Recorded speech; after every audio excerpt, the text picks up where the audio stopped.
Hello, this is Julian with Coffee Reviews, and today we'll be reviewing the Las Acacias wash processed Honduras from Prodigal Coffee. And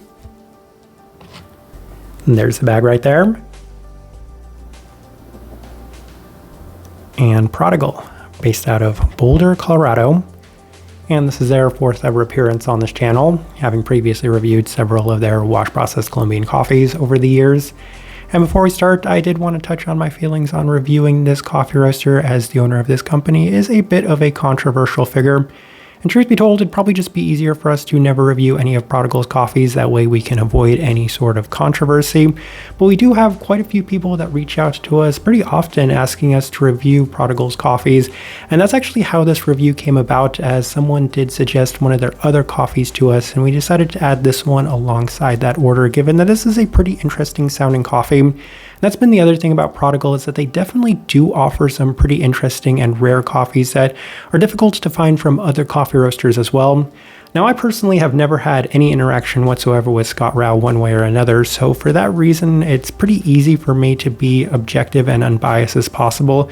And while I do understand some people in the past haven't necessarily had the best interaction with him, I did want to give it a fair shake, given that there are quite a few people that do want to hear our opinion on their coffees, as well as this coffee roaster in general.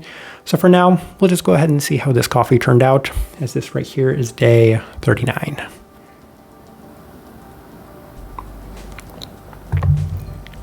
And recipe we went with for this coffee was a toned down one at a 15:1 water to coffee ratio, brewed at 93 degrees Celsius, about 199 degrees Fahrenheit. And I like this one best through the V60, which does indicate a more medium fine grind. Roast profile for this coffee. The early tries that we did have from this coffee roaster did yield a fair bit more development than I think a lot of people were expecting. That was a lot of the discussion when Prodigal first started. That being said, the experiences we've had from them since the one review, as well as several individual cups at cafes, have yielded lighter results, though at the same time, they're not necessarily the lightest coffee roaster out there. The profile, of course, is a bit more reminiscent of the late 2010s coffees, that American sort of medium light range. And I think if you push this coffee, which we did, and if you push most of their coffees, you will get a little bit of roast. And for that reason, they do kind of verge on that medium light range. Maybe at times some of their coffees a little bit more developed, though this one right here, probably a little bit closer to that by most standards and metrics. With all that out of the way, let's go ahead and start discussing this coffee. Day 16, first impression, and we did opt for the V60, and I was pleasantly surprised about this coffee, given that it did have a fair bit more tropicality than expected, as it does present an otherwise Central American sense with a traditional base, but not as much sugariness in the listed cotton candy might suggest. A little robust too. Again, that's going to be the profile of this coffee, still not necessarily being the lightest, but I do have to say it was a good start nonetheless. Now, I didn't discuss it too much because we were preoccupied by discussing other things pertaining to this coffee roaster. This coffee really interested me for a number of reasons. Now, we had recently reviewed a pacas coffee from Fruit, which I had amazing results with, so it did give me a brand new lease on pacas coffees, and seeing that this one was a Honduran Cup of Excellence coffee that was primarily sugary and fruit forward, I was very curious to see how it would turn out. So when I found that this coffee was a bit more tropical than I expected, I was pleasantly pleased by that first impression, so it's definitely going to be interesting to see where it would go from here. Day 19 through the Chemex, and the coffee was actually better today, as it offered much more of the expected sweetness, as it is definitely on the sweeter side of things relative to pacas coffees. So again, I've been really happy with the pacas coffees we've had this year. For the most part, up to that Fruit review, I don't think I'd had many pacas coffees that would have scored higher than a level 3 for sweetness, because they just haven't necessarily been the sweetest coffees for me. But this one was continuing to demonstrate that at least this year we've found a couple of really enjoyable sweeter ones, as there are definitely traces of the fruit qualities, but it is a bit reminiscent of Mejorado coffees in the way that it presents the sugary sweetness to it. So seeing that cotton candy was already an interesting note for me, and I was curious to see if it would translate well, and it did translate in a slightly more Mejorado sugary-like sense. Day 22 through the UFO brewer, and the coffee was the least impressive it had been to this point, as it was the least clean. I can feel a little bit of fermentiness to it, and I'm not entirely sure what to make of that. It seems like it's a true washed coffee through and through, but it just didn't necessarily translate overly well through this brew method, as it is sweeter otherwise, still offering significantly more sweetness than I would expect for a pacas coffee, so positive results still nonetheless. Day 24 through the V60 with Scott Rao's recipe, so 16.36 to 1 at 97 degrees Celsius, and admittedly the grind setting was off as it was a little bit more coarse. It was one notch more coarse than it should have been, and I think it did hinder the overall experience. It's kind of funny, with both of the Prodigal coffees, I messed up brewing them on a couple of occasions, but mistakes happen, we'll kind of get to it. It worked relatively well, as there's a better intensity to the stone fruit characteristics off brew, but it did have a pretty muted cooldown, and I can't help but feel it's because the coffee was a bit under extracted. Day 27 through the Chemex with the same adjustments, and the coffee is a bit more reminiscent of the earlier experiences, as it's not giving the cleanest presentation of the tropicality with a little bit more fermentiness. So this coffee definitely didn't have the cleanest feel to it throughout the entirety, though when you get it at its best, it just does act like a true wash processed coffee. But outside of that, there's a slight honeyed florality to go alongside what is an otherwise sweeter and more intense experience than we usually get for a washed Honduran pacas coffee. Day 30 through the V60 with some lower extraction adjustments, and this one I messed up pretty bad. So the first one I was off by one notch, but this one I had the Chemex grind setting. So after I brewed the coffee and I tried the coffee, I was like, what happened to this coffee? And then I looked at the grind setting that I did have. It actually happened as well for the other coffee that we're reviewing from Prodigal, and I realized we just kind of need to notate that and throw this day away, because there's nothing that you can take from a coffee that is severely under extracted. So yeah, we'll just go ahead and move on to day 32. And for that reason, we decided to go back to the V60 with the recipe that we were trying, which was a 15 to 1 at 93 degrees Celsius. And the fruit characteristics presented really well. They were sweeter and more clean, especially in the sugary sense. So this was definitely one of the better days. And it's unfortunate that we messed up that day's worth of notes, because I probably would have elaborated more on that day in the last couple of days, but it did shrink our notes towards the end. So on day 34, we opted for the Chemex with the same adjustments, and it was nowhere near as good. There is a pretty significant preference to the V60 when it came to this coffee, given the wonderful clarity and sweetness that it did offer. So didn't necessarily enjoy it as much, as there's less balance to it, a much more generic citric quality and brightness with a bit more of the traditional Honduran profile to it.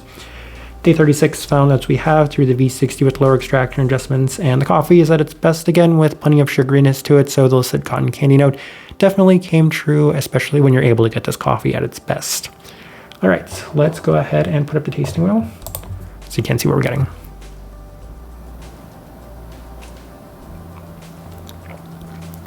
And we have quite a few level 4s.